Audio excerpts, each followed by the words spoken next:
ஆதாமையும் ஏவாளையும் பாதுகாக்கணும்னு தான் தேவன் விரும்பினார்.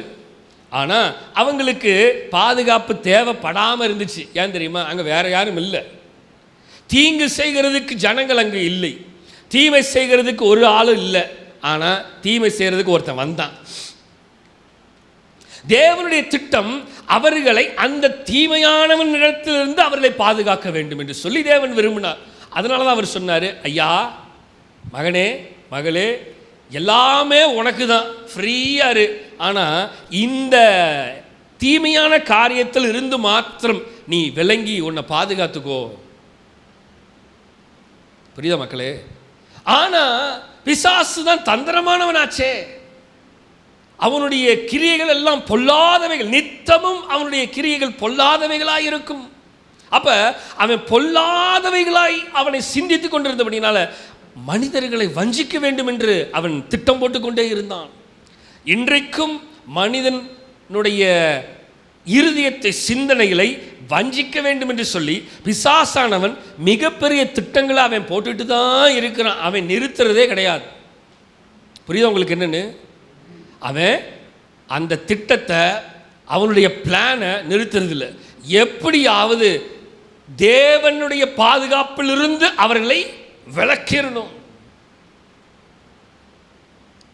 தேவனுடைய பாதுகாப்பின் நிழலில் இருந்து, உன்னதமானவருடைய மறைவில் இருந்து விலக்கி அவர்களை தீங்கு அனுபவிக்க வேண்டும் அப்படின்னு தான் அவனுடைய நோக்கமே. அழிக்கிறவன் அவன் நோக்கம் என்ன தெரியுமா? அழிவு.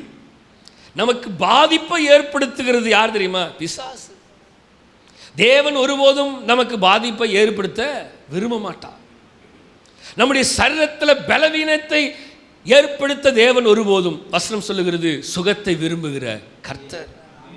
சத்தமாக தான் ஒரு ஆமென் சொன்னது. என்ன? சுகத்தை விரும்பாதவன் ஒருத்தன் இருக்கிறான். ஆசீர்வாதத்தை விரும்புகிற கர்த்தர், ஆனால் ஆசீர்வாதத்தை, செழிப்பை கெடுக்க வேண்டும் என்று நினைக்கிற ஒரு மனிதன்.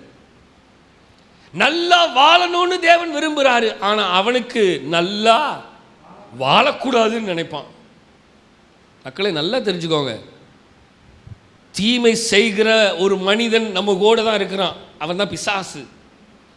அவன் கெட்சிக்கிற சிங்கத்தை போல எவனை விழுங்கலாமோ என்று கடிச்சு சாப்பிட்றதெல்லாம் இல்லையா, டைரக்டா ஸ்வாலோ, விழுங்கிடுவான். ஏன் தெரியுமா? அவன் சர்ப்பம், கடிச்செல்லாம் சாப்பிட மாட்டான், விழுங்கும். பாம்பு கடிச்சு சாப்பிடுமா? பாம்பு ஸ்வாலோ தான் பண்ணும், உறிஞ்சு இழுக்கும். அதனால தான் வசனமே சொல்லுது, அவன் விழுங்கலாமோ வென்று, விழுங்கலாமோ வென்று. நல்லா கவனிங்க, கர்த்தர் சொல்றாரு, இந்த பாதுகாப்பை உடைச்சு நமக்கு பாதிப்பை ஏற்படுத்த வேண்டுங்கிறது அவனுடைய நோக்கம். அதனால தான் சொல்கிறேன், போகும்போதெல்லாம் ஜெபம் பண்ணிட்டு போங்க. வீட்டை விட்டு போகும்போது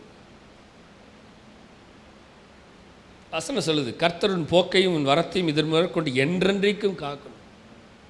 ஆண்டவரே, நான் வண்டி எடுக்கிறேன், பாதுகாத்து கொள்ளுங்க, வீடு வந்து சேர்ற வரையிலும்.